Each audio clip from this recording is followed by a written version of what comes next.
it's just an action that we run, and Ty said, you know, if you're open, it's coming, and make that thing, I think. And I thought, because he had hit a great shot the previous play, and, you know, again, I haven't seen the replay, but someone said they did get in his space and pushed him, but then to make the 3 free throws was terrific. You just keep playing. I said that after to Tracy on CBS. I said, these last 2 games, I said, oh my, you know, you can't, how they ended.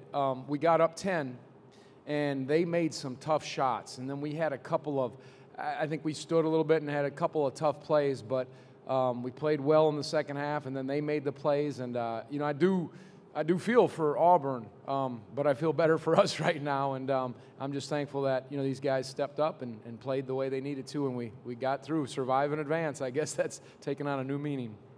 We're going to take questions for the Virginia student-athletes, beginning with Gene in the center of the room. Hey, Kyle, Gene Wong, Washington Post. Can you take us through your thought process where you're standing at the line there, having to have 3 free throws to win the game? Yeah, these are moments that, you know, every basketball player has dreamed of, you know, hitting a game-winning shot or free throws or whatever. You know, I kind of had that feeling in your stomach, like a good nervousness, like, all right, this is my chance. And, you know, to be able to go to the national championship off of that for these guys and Coach Bennett, I mean, I really don't have the words. Continuing with questions for Ty or Kyle on the right, Jim. Thank you. For Ty, on the sidelines, sitting there, as the end of the game was unfolding, you were about to swallow your hand, it looked like. What was going through your head when you were sitting on the bench during those final moments? It's your fault you were on the bench. I was just so frustrated at myself. You know, I let my frustration get the best of me, and I picked up my 4th foul, just a bonehead play, and it almost cost us the game. So luckily, you know, we somehow came out on top, so I get another chance to play Monday, but to put myself on a bench and leave my teammates like that in crunch time is a terrible decision. Back to the center of the room, and please remember your name and media outlet before your question. Zach Peerless, Augusta Free Press. For Ty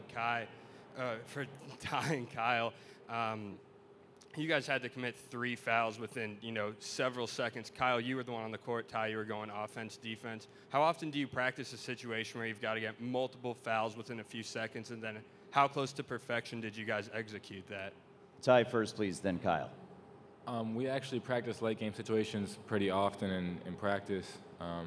You know, we'll make our 2 teams, and, you know, we'll say, all right, this team is down 6 with the ball with 1:30. So it's something we've practiced a lot. We run over our late game situations a lot. So, you know, that 3 Kyle hit was off a play that, you know, Coach put in, and everyone did their job screening, and, you know, Kyle hit a super tough shot. And the same when the side out of bounds plays. You know, it's plays we've put in, we've practiced multiple times. So it wasn't just, you know, luck. Like, we worked on that situation a lot. And Kyle. Yeah, we definitely take pride in trying to over-prepare. We have a poster in our practice gym in our weight room that says success happens when preparation meets opportunity. And, you know, we did a great job staying disciplined during those last 10 seconds and, you know, making something happen. 2 questions up front to the left. Let's start right here. Hi, Lucas Weiss, Last Word on Sports. Ty, Kyle, 1 year ago, you're sitting, you know, in the press conference losing to the number 16 seed. A year later, you're now 1 game away from a national championship. Just comment on what that means and how good it must feel for you guys to be so close for redemption to be achieved. Ty first, please, then Kyle. You know, I feel like I get asked this question every single round. Every round we advance, and every round I say the same thing almost, and it feels a little bit sweeter, but you know, to think this time last year we were starting our spring workouts, and to still be playing at this point in the season with, after tonight, 1 other team in the whole country on the stage that you dream about since you're a little kid, it's an unreal feeling, and, you know, we're gonna do everything we can to finish the job. Kyle, same question. Yeah, not much to add, just, you know, you guys can ask that question again on Monday. On the left toward the front, Pat. Yeah, Kyle, were you waiting for a whistle on that? And then do you have an internal dialogue at all when you're going to a free throw line of anything you say to yourself? Yeah, I heard him call it right away. So they were asking me, like, did I know? Because I put my hand or my face into my jersey, but that was me focusing. I knew they called a foul. I knew that I, got behind the line for 3 shots because, I practiced that. I just literally told myself that, we dream of these moments, and, to be able to, make one happen was special. Next question's in the second row, just in front. Paul. Paul Woody, Richmond Times-Dispatch. This is for Kyle. How many times have you stood in your driveway on an outdoor court or just in a practice gym by yourself and said 3 free throws to win the game or tie the game? And after Tennessee called the timeout, it looked like you didn't go into the huddle. You just sort of walked around the edge. Were you trying to not get caught up in any conversations? Yeah, I didn't want anything to do with my teammates or my coaches at that time. I just wanted to, be in my own space. I knew they had confidence in me, so I was just building up my own. And I, practice. Oh, yeah. No, I mean, we all practiced those shots as a kid.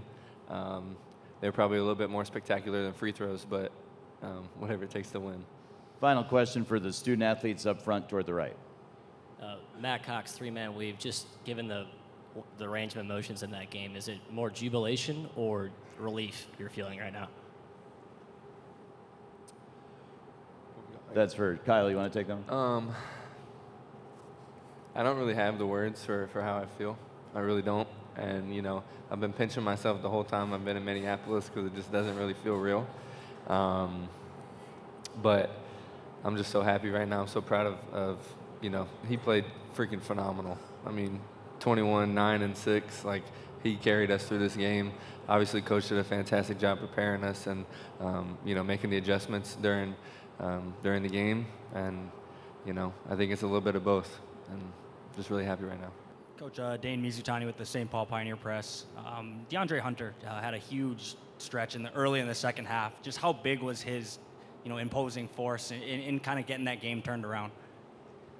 I'm having a hard time hearing. There's a fan. Matt, can you turn the monitor up a little bit? Yeah, I thought his second half was key for us. I thought we played good basketball in the second half to get up that, but he attacked.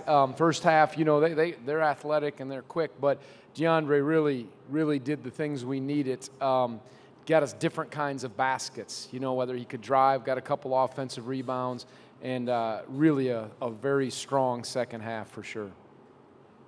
Coach, a little further back to the left of the aisle. Mike. Tony, Mike Barber, Richmond Times-Dispatch again. Go ahead. Okay. I wanted to ask you, in the first half, Auburn did not hit many three-pointers. You guys did not turn the ball over, and yet they were right there and had the lead at halftime. How concerning was it that it seemed like you were doing what you needed to do? Well, I thought we had some errors defensively. One, we weren't back the way we needed to against them, and we made a little adjustment at halftime to hopefully help with that. And then we let the ball get in the lane too much. We weren't what we thought we needed to do, impacting the ball handler, even if it got close to a ball screen. They kind of run a dribble drive, and they run these little brush screens, and they were getting downhill, touching the paint, and that put too much pressure. They're so quick, and they went by us, and we needed to collectively, I say, build a wall or impact when we could, and I thought we improved on that in the second half. And, we tried to move them, and it was just they didn't shoot it as well in the second half. But for the most part, we handled the ball pretty well. But, yeah, that was, hey, we're taking care of the ball. But I knew it was our transition defense and how much they were getting in the paint and offensive rebounding, areas that you're not going to win if you don't clean those up. And then they made the plays down the stretch. Right in the center, second row, Paul. Tony, Paul Woody, Richmond Times-Dispatch. You said Kyle making those three free throws was terrific. Is that a strong enough word for that situation, that you've got a career, a season, so many things on the line? Yeah, I mean, the fact that he hit that shot before it and then stepped to the line, and, we were 6 of 12 from the line, and we struggled from the line, but for him in that setting to do it, yeah, it doesn't get much better than that. Terrific. Sorry, that wasn't a strong enough word. Amazing, spectacular. Is that? I don't have many more. I didn't graduate from UVA, so my vocab's a little limited. Good word still, Coach. We're going to go to that same area of the room. Hey, Tony. Zach Peerless, Augusta Free Press. When Ty came out with the 4 fouls. Did you have any words for him? And then how did you try to weigh when to bring him back in? Yeah, I said, why'd you do that? You know, he just thought, yeah, we needed him on the floor, and I was going to put him in once we got into the media timeout. But I thought, if we can get him at the 3-minute or under 3, we'll put him back. They shot a shot, and I don't know if we missed a block out, but we got a miss. And then they offensive rebound and got it back. And I just, at that point, I think he went in around the 3-minute mark. It was, I don't know when he picked up his 4th foul, 4.5, 5 minutes, somewhere right in there. It was before the media. And it was really going to be either under the media or at the 3-minute mark. And we needed him back on the floor. I think we went down by a couple possessions at that time. Front row center, Adam. Tony, Adam Zagoria, congratulations. Thank you. You know, these guys just said they've been answering questions after every game about last year. Yep. Can you just kind of put into perspective what it means to come from that to within one game of winning a national championship on Monday? It's a great story. It is. I told those guys, and I said it, I think, at the press conference here 2 years ago. We were playing in Orlando against Florida and just getting blown out. And they were at the scores table. One was in, and there's maybe 2 or 3 minutes left. And I huddled down by him, and I said, this is going to change. It's okay. I said, but take note of this. I said, we're going to do this.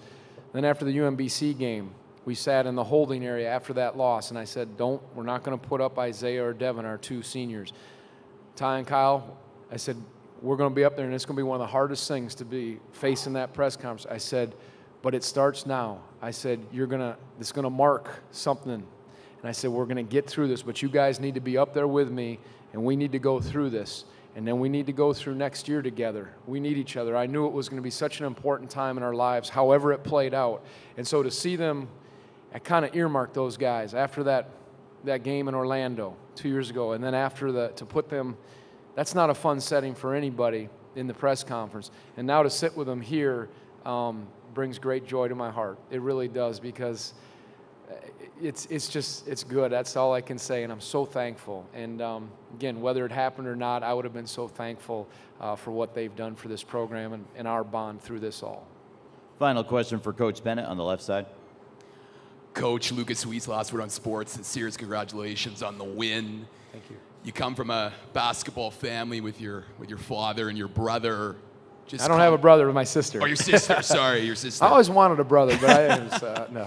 Just comment on what credit do you owe them to getting to where you are now, one game away from a national championship? Huge. I mean, so many people have poured into my life basketball-wise, but I've said this before. What my dad did for me, he took Wisconsin to the Final Four. He retired, and then he decided to come out of retirement. We went to Washington State, and I was his assistant or associate head coach, and he took the Bullets for 3 years.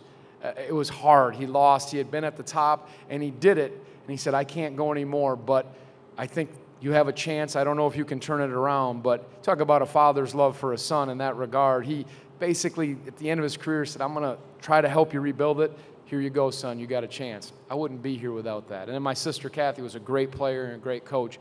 But my wife, my children, my mom, I understand when you're a coach's son, it's everybody. So I'm humbled. And I stand in awe of this journey. I really do, and I really am thankful for it. And but mom, dad, wife, kids, sister, it's all there.